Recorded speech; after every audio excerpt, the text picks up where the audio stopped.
Hello besties. So today we are cooking another meal for that is less than $10 that can feed 5 people in your family.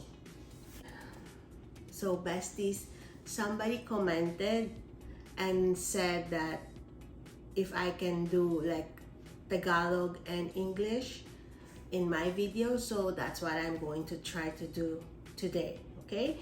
So, pwede nyo pong mag-send ng comment. You can send your comments and suggestions, and then I will always try my best to accommodate them.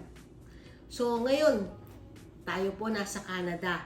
So, magkano po ba kung gagawa tayo ng isang putahe ng giniling na beef? So, tignan po natin. You know, ang giniling na beef or tortang giniling sa Pilipino, pwede tayong, parang flexible yung mga ano niyan, yung mga ingredients niyan, di ba? So, kung ano po yung nakikita natin dito, yun lang yung nagswak sa ating budget. Pero, syempre, pagdating sa inyo, pwede nyong dagdagan, pwede nyong bawasan, pwede nyong i-adjust yung taste according to your preferences, at pwede nyo ring i-adjust yung ingredients kung ano man yung dapat nyong ihalo. So, nasa inyo po yon. O, sige, simulan na natin. Huwag nang patumpik-tumpik pa.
So besties, sana naman meron kayong nakuha na impormasyon na makakatulong sa inyo doon sa ating niluto kanina.